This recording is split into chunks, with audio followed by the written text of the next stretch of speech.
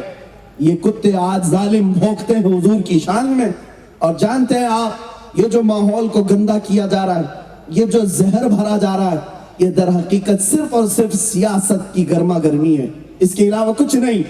ان کو سیاست کی روٹیاں سیکھنی ہے، راجنیتی کرنی ہے۔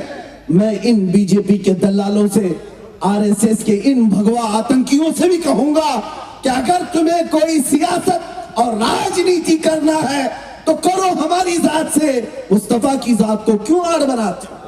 میرے رسول کی ذات، قرآن کی اور آیات پر حملے۔ اس لیے میرے عزیزو، ان ظالموں نے دیکھ لیا کہ مسلمان اگر کہیں بے چین ہوتا ہے تو نبی کے نام پر ہوتا، اسی لیے یہ تمہیں بے چین کرنا اور تمہارے دلوں کو جلانے کا کام شروع کر رکھے۔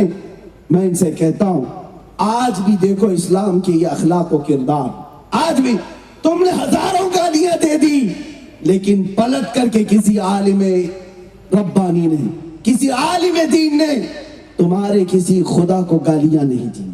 یہی تو اسلام سکھاتا ہے، یہی اسلام سکھاتا ہے۔ ہمارے نبی کے اخلاق و کردار یہی ہیں۔ تم اگر گالیاں دے کر کے اپنا سٹیٹس بتاتے ہو تو ہم جواب میں گالیاں نہیں دیتے، ہم اپنے اخلاق پیش کر کے بتائیں گے۔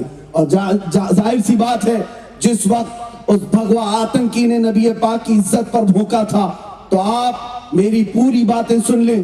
میں نے ان کے کسی دیوی دیوتا یا ان کی مقدس کتاب کے ساتھ چھیڑ چھاڑ نہیں کیا، اور نہ ہی میں نے چیلنج میں کسی بھگوان یا دیوی دیوتا کو پکارا، بلکہ اسی پاکھنڈی سے کہا اگر تو سچا ہے تو آجا، ہم اور تم دونوں آگ میں جاتے ہیں، اور جو سلامت ہو اس کا دین پہچانا جائے گا۔ میں نے بذات خود اس کی ذات کو چیلنج اسی لیے کیا تھا کہ ہمارا اسلام یہ سکھاتا ہے کہ ہمارا یقین اعلیٰ ہے، ہمارا یقین کامل ہے۔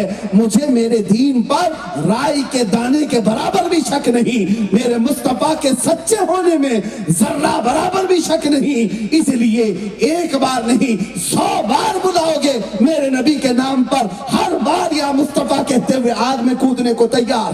نعرہ تکبیر، نعرہ رسالت، نعرہ سکتا، اور جسے یقین ہو اسے خوف نہیں ہو سکتا۔ یہ بات یاد رکھیں، میں نے جو پوری دنیا کو یا جس کو بھی میری یہ بات سنائی دی ہے کہ ہم نے کسی مباہلے کا چیلنج کیا، تو یاد رکھنا مسلمانوں، یہ میرا اپنا ہی حصہ نہیں، بلکہ میرا عقیدہ، میرا وجدان یہ کہتا ہے، جس طرح میں نے اعلان کیا، یہ میں تنہا نہیں بلکہ ہمارے ہر علاقے کا، ہر محلے کا بچہ اتنی ہمت تو اپنے نبی کے نام پر ضرور رکھتا ہے، ضرور رکھتا ہے۔ جب ہم اپنی گردن دینے کی بات کرتے ہیں مصطفیٰ کے نام پر، تو پھر جب کبھی امتحان کا وقت آ جائے تو ہمارے لیے آگ کیا چیز ہے؟ گھبرا گئی ہے گردش دوراں کبھی کبھی، کس کو دیکھ کر؟ دیوان گانے عشق نبی کو دیکھ کر گھبرا گئی ہے گردش دوراں کبھی کبھی۔ تمہیں پتا ہے ہم ان بزرگوں کے، ان اسلاف کے وارث ہیں۔ ہمارے آقا، ہمارے جو صحابہ، اولیاء، تابعین ہیں، وہ عام لوگوں کی طرح نہیں۔ نبی پاک کے نام پر ان کی استقامت، ان کی مضبوطی ایسی تھی، ٹل نہ سکتے تھے، جنگ میں اگر اڑ جاتے تھے پاؤں شیروں کے بھی میدان سے اکھڑ جاتے تھے، تجھ سے سرکش ہوا کوئی تو بگڑ جاتے تھے، ارے تیغ کیا چیز، ہم توپ سے بھی لڑ جاتے تھے۔ یہ ہمارے بزرگوں کی دی ہوئی ہمتیں تھی، اور اس لیے نہیں کہ مارنا توڑنا ہماری عادت رہی ہے، اس لیے کہ ہمارا ایمان سچا ہے، ہمارا یقین پکا ہے، اور ہم نے جس نبی پاک پر ایمان قبول کیا ہے وہ نبی دنیا کا سب سے حسین ہے، وہ اللہ کا سب سے محبوب ہے۔ اس بات پر یقین ہے، اسی لیے ہر خطرے کو مول لینے کے لیے ہم تیار رہتے ہیں، ہر خطرے سے ٹکرانے کے لیے بھی ہم تیار رہتے ہیں۔ عزیزان گرامی وقار، میں اپنی گفتگو کو سمیٹتے ہوئے اب جو درس دینا ہے آپ کو وہ یہ دیتا ہوں کہ دیکھو نبی پاک کی اخلاق و کردار اتنے بلند و بالا، اتنے اعلیٰ و اولا کہ دنیا نے بھی اعتراف کیا، کرسچن عیسائیوں نے بھی اعتراف کیا یہودیوں کے بعد مفکرین نے بھی اعتراف کیا, ہندوؤں نے بھی اعتراف کیا, ایک دو نہیں کئی پنڈتوں کی لسٹ ہے ہمارے پاس جنہوں نے میرے آقا کی شان میں نعتیں پڑھی ہیں, حضور کی تعریفیں کی ہیں. سکھوں کے گرو نانک سے لے کر اور بھی کئی گرو ہیں جنہوں نے میرے مصطفیٰ کریم کی عظمتیں بیان کی, رفعتیں بیان کی. خود فریڈم فائٹر میں جس کا سب سے زیادہ نام آتا ہے موہن داس کرم چند گاندھی, گاندھی کی تحریریں بھی پڑھو. نبی پاک صلی اللہ تعالیٰ علیہ وسلم کے لیے کن خیالات کا اظہار کرتا ہے, کون سی باتیں پیش کرتا ہے. بڑے بڑے لیڈروں نے نبی پاک کو پڑھا ہے اور اچھی باتیں پیش کی ہیں. اتنا ہی نہیں, سوامی وویکانند نے بھی نبی پاک صلی اللہ تعالیٰ علیہ وسلم کی تعلیمات کی تعریف کی ہے. ایک دو نہیں ہزاروں ہیں, لیکن میں ان کی تعریف کا محتاج نہیں. جب خود رب ذوالجلال نے مصطفیٰ سے کہہ دیا وَرَفَعْنَا لَكَ ذِكْرَكَ, اے محبوب ہم نے آپ کی شان کو بلند کیا, آپ کے ذکر کو بلند کیا ہے. کسی اور کی تعریف کرنے سے حضور پاک کی عزت کا اضافہ نہیں, بلکہ جو تعریف کرتا ہے اس کی خود عزت بڑھ جاتی ہے, سبحان اللہ, اس کی شان خود بڑھ جاتی ہے. لہذا اے مسلمانوں گھبرانے کی ضرورت نہیں. چند کیڑے ہر زمانے میں ہوتے ہیں, ان کے لیے اسپرے کا انتظام بھی ہوتا رہتا ہے. جب کبھی کوئی دجال بھونکے گا مولا تبارک و تعالیٰ مجھ جیسے کسی کتے کو ضرور پیدا کرے گا, اور کوئی نہ کوئی آئے گا اور ان کو جواب دیتا رہے گا. ہم نے اب تو زبان سے جواب دیا ہے, انشاءاللہ العزیز جس وقت موقع آئے گا اپنے ایمان سے بھی جواب دیں گے, اپنی روح سے بھی جواب دیں گے, اور مولا تعالیٰ کی جو مدد ہے وہ دنیا کو بتائے گی کہ حق کس کے ساتھ ہے, نصرت کس کے ساتھ ہے, مدد کس کے ساتھ ہے. ہمارا یہ یقین ہے, کل ہم 313 تھے تو فرشتے مدد کے لیے مکہ کے کافروں کے لیے نہیں اترے تھے, مدینے کے نہتے صحابہ کے لیے اترے تھے. بے شک حق ہے. آج بھی حضور پاک کے شہدائی اور غلام اگر سچائی کے ساتھ میدان میں آتے ہیں تو کل جیسے مولا کی مدد آتی, آج بھی اللہ کی مدد آئے گی, بے شک. آج بھی اللہ کی مدد آئے گی. مسلمانوں ایک بات یاد رکھنا, ہر چیز میں کمپرومائز کر لو, ہر چیز میں صبر کر لو. صبر تو اچھی چیز ہے, کھانا نہ ملے صبر کر لو, روٹی نہ ملے صبر کر لو, پانی نہ ملے صبر کر لو, کپڑے نہیں ملتے صبر کر لو, گاڑی بنگلہ جائیداد بچے نہیں ہیں صبر کر لو. میں کہتا ہوں ہر چیز میں صبر کر لینا چاہیے, لیکن مصطفیٰ کریم کی عزت کے معاملے میں کوئی کمپرومائز نہیں کیا جائے گا. بے شک حق ہے. یہاں نہیں, اور یہاں جو کمپرومائز کرتا ہے وہ بے غیرت کہلائے گا, احسان فراموش کہلائے گا. نبی پاک نے تمہارے لیے رات رات بھر کھڑے ہو کر کے دعائیں کی, قبر میں جا کر کے تمہیں امتی امتی پکارا, اپنے سجدوں میں مولا کی بارگاہ میں تمہاری بخشش کا سوال کیا. جو نبی ہمارے لیے اتنی فکر کرتے رہے ہو, کیا اس نبی پاک کی عزت کو ہم ہلکے میں لے لیں گے؟ نہیں. کیا ہم اس نبی پاک کی عزت کے لیے آرام سے گھروں میں بیٹھ کر کے جواب دیں گے؟ نہیں. اے مسلمانوں یاد رکھنا, میں ہر چیز جو کچھ بھی آج تمہارے گھروں میں ہے یہ مصطفیٰ کے نام کی برکت سے آئی ہے. حضرت عمر فاروق تو یہ فرماتے میرے بدن میں جو بال اگتے ہیں یہ بھی نبی پاک کے نام کی برکت سے, حضور کی برکت ہے. مجھے بتاؤ مسلمانوں, کیا تمہارے گھروں کی رونق نام مصطفیٰ سے نہیں؟ کیا تمہاری اولاد مصطفیٰ کے وسیلے سے نہیں؟ کیا تمہارے چہروں کی برکت آج مصطفیٰ سے نہیں ہے؟ ہر چیز تمہارے پاس جو ہے وہ رسول اللہ کی بدولت ہے. تم اگر مسلمان ہو تو رسول اللہ کی بدولت, تم اگر نماز پڑھتے ہو تو نبی نے بتایا, اذان آج دی جاتی ہے اس لیے کہ رسول نے بتایا ہے, مسجدوں کی شان بلند ہے اس لیے کہ وہ نبی پاک کا نام وہاں سے آتا ہے. سارا کچھ رسول اللہ سے وابستہ ہے. اسی لیے ہم کہتے ہیں آبرو ماں زنام مصطفیٰ, ہم سب کی آبرو نام مصطفیٰ سے ہے. اگر حضور کا نام سلامت ہے تو سب کچھ سلامت, اور اگر ان کے نام پر کیچڑ اچھالا جائے گا تو پھر ہماری کسی کی زندگی محفوظ نہیں, کسی کی زندگی محفوظ نہیں. اس بات کو طے کر کے چلو کہ آج اللہ نے جس کو جیسی طاقت دی ویسا ان ظالموں کا جواب بھی دے گا. قیامت کے دن اگر مصطفیٰ کریم صلی اللہ تعالیٰ علیہ وسلم نے پوچھ لیا اللہ نے تجھے جوانی دی تھی، طاقت دی، قوت دی، جب دنیا میں میرے خلاف گالیاں دی جا رہی تھی تب تو کیا کر رہا تھا؟ تو اے جوانوں، تمہارے پاس جو جواب ہونا چاہیے وہ آج ہی تیاری کرو۔ کل قیامت کے دن تم کیا جواب دو گے اس کی تیاری تم خود کر لو۔ سب سے بہتر جواب یہی ہے کہ نبی پاک صلی اللہ تعالی علیہ وسلم کی بارگاہ میں کل قیامت کے دن یوں عرض کرنا، آقا یہ آپ کے اخلاق پر کیچڑ اچھال رہے تھے اور میں آپ کے اخلاق کو اپنا اپنا کر کے لوگوں کو اپنا رہا تھا، آپ کے اخلاق کی تبلیغ کر رہا تھا۔ جن لوگوں کا شرم و حیا آتی ہے حضور کی سنتوں پر عمل کرنے کے لیے، بعض لوگوں کو چہرے پر داڑھی مشکل لگتی ہے، ٹوپی بھاری لگنے لگتی ہے، کیوں میاں؟ نبی پاک کے فدائی ہو، عاشق ہو، تو ان کے اخلاق، ان کے کردار اور ان کی صورت سے نفرت کیوں کرتے ہو؟ تمہیں جب نبی پاک کی بات کرنی ہے تو پورے کے پورے ان کے غلام ہو جاؤ۔ آج لے ان کی پناہ، آج مدد مانگ ان سے، آج لے ان کی پناہ، آج مدد مانگ ان سے، پھر نہ مانیں گے قیامت میں اگر مان گیا۔ حضور پاک کی غلامی نتیجہ یہ ہوتا ہے، جانتے ہیں؟ بلال حبشی، کون نہیں جانتا؟ مکہ کے کافر انہیں مارتے تھے، پکڑ کر کے پیر میں رسی باندھ کر بدماش لڑکوں کے ہاتھ میں دیتے، وہ مکہ کی گلیوں میں بلال کو کھینچتے ہوئے لے جاتے، گرم ریت پر سلاتے، ان کے سینے پر سل رکھ دیتے، اور کبھی کبھار حضرت بلال کو ننگی پیٹھ انگاروں پر سلاتے تھے اور ان کی پیٹھ کا گوشت گل جاتا تھا، اور جب انگارے ٹھنڈے ہو تو ہوا دے کر اور دہکایا جاتا۔ کیوں؟ بلال حبشی کو حضور کی وفاداری کی سزا دی جاتی تھی۔ نبی پاک محمد مصطفیٰ صلی اللہ تعالی علیہ وسلم کا شہدائی تھا، اس لیے مکہ کے ظالم موب لنچنگ کرتے تھے، مارتے تھے، پکڑ کر کے پوری پیٹھ کا گوشت گل گیا تھا، ریڑھ کی ہڈی دکھتی، لیکن باوجود اس کے وہ ثابت قدم رہے، ثابت قدم رہے۔ اے مسلمانوں، اس نبی پاک کی عزت کے معاملے میں ہم نے کون سی مصیبتیں اٹھائی آج تک؟ ہمیں تو کسی نے مارا نہیں، کوئی گردن پر تلوار تو نہیں رکھا۔ آج ہم ہندوستان میں امن و امان سے رہ رہے ہیں، اور جو زہر پھیلانے کی کوشش کر رہے ہیں ان زہریلے کیڑوں کو بھی ہم انشاءاللہ علاج کریں گے۔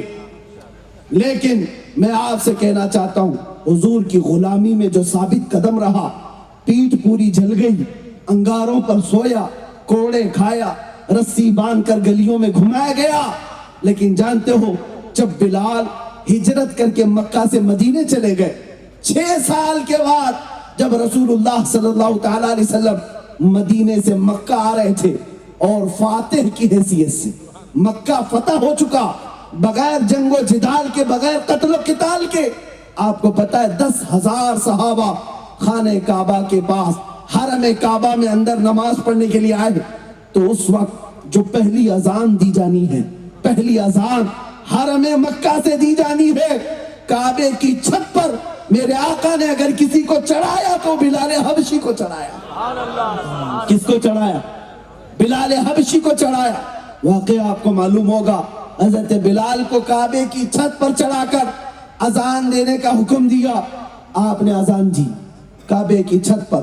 میرے عزیزوں، بعض بزرگوں نے یہاں پر نکتہ یہ بیان کیا، صحابہ میں حضرت ابو بکر بھی تھے، حضرت عمر بھی تھے، دیگر صحابہ بھی تھے۔ آج پہلی اذان مکہ سے ہو رہی ہے تو ان میں سے بڑے بڑے صحابہ میں سے کسی کو اوپر چڑھاتے، لیکن رسول اللہ نے بلال حبشی کو چڑھایا، بلال حبشی کو چڑھایا۔ کیوں؟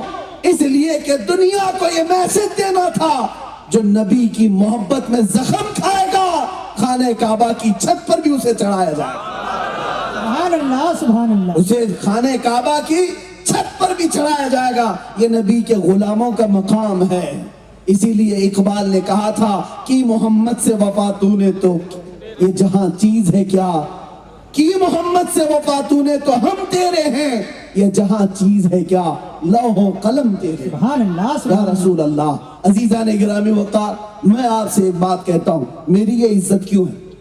میں وشاکھاپٹنم پہلی مرتبہ آپ کے اس مسلم آباد میں آ رہا ہوں، لیکن محبتیں ایسی لگتی ہیں صدیوں پرانی ہیں، رشتے ایسے لگتے ہیں کہ صدیوں پرانے ہیں، ہر کوئی ملنا چاہتا ہے، ہر کوئی ہم سے مصافح۔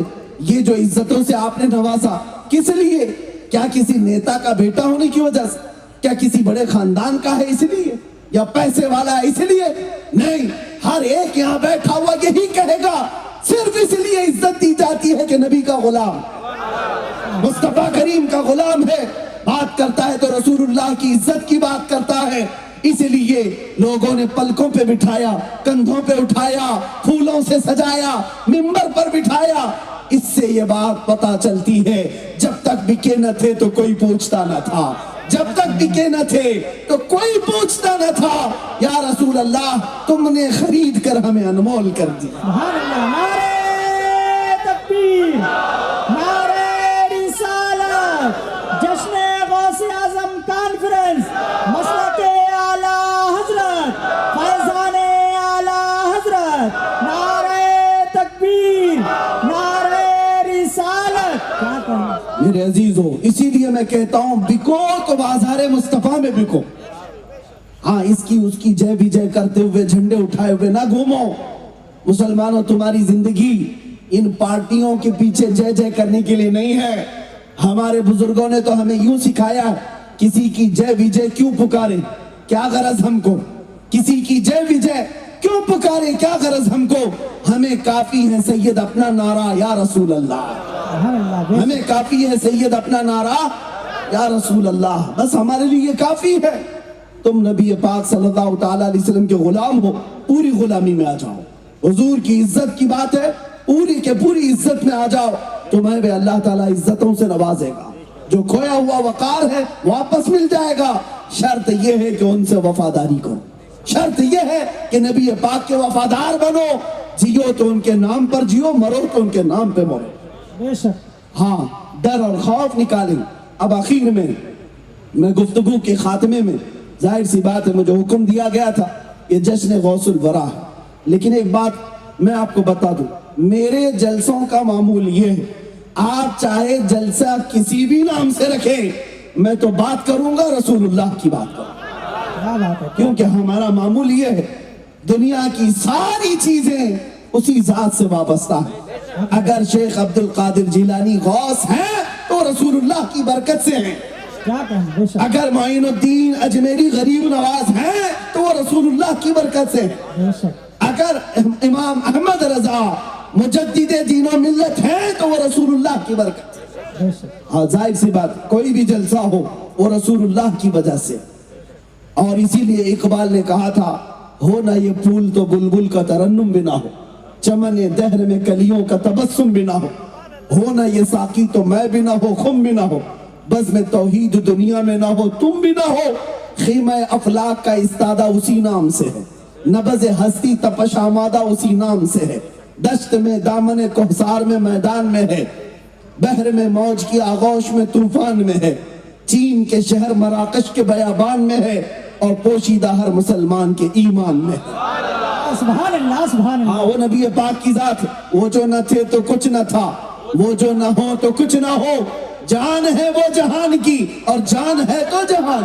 سبحان اللہ، بے شک، ہماری ساری زندگیاں، سارے اولیاء اس نبی پاک کے دربار کے وزیر ہیں۔ ہم بادشاہ کا ذکر پہلے کرتے ہیں، ہم بادشاہ کا ذکر پہلے کرتے ہیں، لیکن ساتھ میں یہ جشن غوث الورا ہے، ہماری نسبت بارگاہ غوث سے بڑی گہری ہے۔ الحمدللہ ہندوستانی مسلمانوں میں سب سے زیادہ عقیدت سرکار غوث پاک سے پائی جاتی ہے، اولیاء کاملین سب سے زیادہ، اور کیوں نہ ہو، ہونا بھی چاہیے، اس لیے کہ ہم قادری غلام ہیں اور فخر سے یہ کہتے ہیں، یا سرکار غوث پاک کے دربار میں تجھ سے در سے سگ اور سگ سے ہے مجھ کو نسبت، میری گردن میں بھی ہے دور کا ڈورا تیرا، یا غوث اعظم اس نشانی کے جو سگ ہیں نہیں مارے جاتے، حشر تک میرے گلے میں رہے پٹا تیرا۔ بے شک، سبحان اللہ، واہ کیا مرتبہ غوث ہے بالا تیرا، اونچے اونچوں کے سروں سے ہے قدم آلا تیرا، سر بھلا کیا کوئی جانے کے ہے کیسا تیرا، اولیاء ملتے ہیں آنکھیں وہ ہے تلوا تیرا۔ سبحان اللہ، اب سنیے، حضور کی عزت ہی کی بات پر غوث پاک کی ایک بات سنا کر چلا جاؤں۔ جب آج کے زمانے میں حضور کی عزت پر حملے ہوتے ہیں تو ہم تقریروں سے جواب دے دیتے ہیں، تحریروں سے جواب دے دیتے ہیں، کوئی ہاتھ سے کوئی زبان سے جواب دے گا، لیکن اولیاء کی شان یہ ہے جب نبی پاک کی ذات پر کوئی سوال کرتا تو وہ زبان سے ہاتھ سے نہیں اپنی کرامت سے جواب دے دیتے. ہاں کرامت سے جواب دیتے. ایک عیسائی مبلغ یہ کہتا ہوا پھر رہا تھا لوگوں میں کہ ہمارے نبی عیسیٰ علیہ السلام افضل ہیں. اس سے لوگوں نے پوچھا کیوں؟ وہ کہتا ہے اس لیے کہ ہمارے نبی عیسیٰ مردوں کو زندہ کرتے تھے اور یہ بات قرآن میں آئی ہے. عیسیٰ علیہ السلام مردوں کو زندہ کرتے تھے لیکن پورے قرآن میں محمد صلی اللہ علیہ وسلم مردوں کو زندہ کرتے تھے ایسی کئی بات نہیں آئی. پورے قرآن میں ایسا لکھا ہوا نہیں ہے. وہ سب کو گمراہ کرتے ہوئے پھر رہا تھا عیسائی. جب حضرت غوث پاک سیدنا شیخ عبد القادر جیلانی رضی اللہ تعالیٰ عنہ تک یہ بات پہنچی. آپ نے اس کو بلوایا, اس عیسائی مبلغ کو, کہا کیا ہے تیرا مدعا؟ اس نے کہا میرے نبی عیسیٰ افضل ہے محمد سے اس لیے کہ میرے نبی عیسیٰ مردوں کو زندہ کرتے تھے. غوث پاک نے کہا اچھا تیرے نبی مردوں کو زندہ کرتے تھے اس لیے افضل ہیں, چل عبد القادر قبرستان میں چلتا ہے, تو جس قبر پر ہاتھ رکھے گا میں زندہ کر کے دکھاؤں گا, سبحان اللہ. کیا میں زندہ کر کے دکھاؤں گا. اور وہ ساتھ میں چلا, قبرستان آئے اور شیخ عبد القادر جیلانی جب کہتے ہیں بتا کسی قبر کو, اس عیسائی مبلغ نے ایک پرانی قبر پر ہاتھ رکھا. آپ نے کہا میں یہ بھی بتا دیتا ہوں یہ قبر 200 سال پرانی ہے اور اس میں جو سویا ہوا ہے وہ گویا تھا, گانا گا کر کے کمائی کرتا تھا, میں اسے زندہ کرتا ہوں. اور ایک ٹھوکر لگائی, قم باذنی, میرے حکم سے اٹھ جا. قبر پھٹ گئی اور مردہ زندہ کھڑا ہو گیا اور لوگوں نے دیکھا. اور اس کے بعد پھر سیدنا غوث پاک نے اسے واپس قبر میں بھیجا. یہ مردوں کو زندہ کرنے والی کرامت اللہ نے شیخ عبد القادر جیلانی کو عطا کی, لیکن یہ صرف لوگوں میں اپنا انفلوئنس بڑھانے کے لیے نہیں, لوگوں میں اپنی طاقت دکھانے کے لیے نہیں, لوگوں میں اپنی برتری بتانے کے لیے نہیں, بلکہ غوث پاک نے اگر یہ کرامت دکھائی تھی تو عظمت رسول بتانے کے لیے عیسائی مبلغ سے کہا تو کہتا ہے عیسیٰ علیہ السلام مردوں کو زندہ کرتے تھے اس لیے وہ افضل ہیں. دیکھ تیرے سامنے شیخ عبد القادر نے خود مردے کو زندہ کر کے دکھایا, تو پہچان لے جب اس امت کے عبد القادر کا یہ حال ہے تو عبد القادر کے آقا کا حال کیا ہوگا. سبحان اللہ. سبحان اللہ. میں میرے نبی کا ادنا غلام ہوں, میں جب زندہ کر کے دکھا سکتا ہوں. میرے مصطفیٰ کو مولا نے کیا کیا کمالات عطا کی. ہاں کرامت بھی دکھائی ہے غوث پاک نے تو وہ رسول کی عظمت بتانے کے لیے, ہاں یہ نہیں کہ لوگوں میں اپنی برتری بتانے کے لیے, لوگوں میں بڑھاوا دکھانے کے لیے. ایک بار آپ اپنی خانقاہ میں بیٹھے ہوئے تھے, ایک صاحب آئے اور کہا کہ حضور میرے گھر کل دوپہر میں دعوت ہے. آپ نے قبول کر لی. پھر تھوڑی دیر کے بعد ایک آیا, اس نے کہا حضور کل دوپہر میں میرے گھر دعوت ہے. آپ نے اس کی بھی قبول کی. تیسرا ایک آیا, اس نے کہا حضور کل دوپہر میں میرے گھر دعوت ہے. اس کی بھی قبول کر لی, منع نہیں کیا. یہ کے بعد دیگرے 70 لوگ آئے, ایک ہی ٹائم کی دعوت اور سب کی دعوت قبول کر لی. دوسرا دن آیا, دوپہر ہوئی, شام ہوئی. شام میں خانقاہ کے پاس جو مریدین غوث پاک کی دعوت کیے تھے وہ سب ایک کے بعد دیگرے جمع ہونے لگے. سب آئے اور فخر سے کہنے لگے. ایک کہتا ہے آج میری قسمت کے کیا کہنے ہیں, آج میرے گھر غوث پاک دعوت میں تشریف لائے تھے. دوسرا کہتا ہے جھوٹ بول رہے ہو, آج تو میرے گھر میں غوث پاک تھے. تیسرا کہتا ہے تم دونوں جھوٹ بول رہے ہو, میرے گھر میں آج دوپہر کا کھانا انہوں نے تناول کیا. باتیں بڑھتی گئی, ہر کوئی دعویٰ کر رہا ہے میرے گھر میں تھے, ہر کوئی دعویٰ کر رہا ہے میرے گھر میں تھے. لیکن ان سب کی باتوں کو سن کر جو خانقاہ میں بیٹھے ہوئے لوگ تھے وہ کہنے لگے تم سب کیا بات کر رہے ہو, غوث پاک دوپہر میں یہی خانقاہ میں موجود تھے, کسی کے گھر گئے نہیں تھے, ہم سامنے دیکھ رہے تھے. اب تو اور بڑا مسئلہ پیچیدہ ہوا, ہر کوئی اپنے گھر کی دعوت کے قصے سنا رہا ہے اور مرید کہہ رہے ہیں وہ خانقاہ میں بیٹھے ہوئے تھے. سبوں نے کہا آخر اس میں سچا کون ہے, جھوٹا کون ہے, کیسے پتا چلے. سارے لوگ مل کر غوث پاک کے پاس آئے. غوث پاک سے کہا سب یہ کہتے ہیں میرے گھر میں آپ آئے, میرے گھر میں آپ آئے, اور خانقاہ والے کہتے ہیں آپ یہی تھے. آپ نے آنکھیں بند کی اور اس کے بعد آنکھیں کھولی اور کہا اے لوگوں یہ جو کہہ رہے ہیں سب سچ کہہ رہے ہیں. ہر ایک کے گھر میں گیا اور کھانا بھی کھایا اور خانقاہ کے جو مرید کہہ رہے ہیں وہ بھی سچ کہہ رہے ہیں. یہاں پر بھی میں بیٹھا رہا. لوگوں نے پوچھا ایسا کیسے ہو سکتا ہے,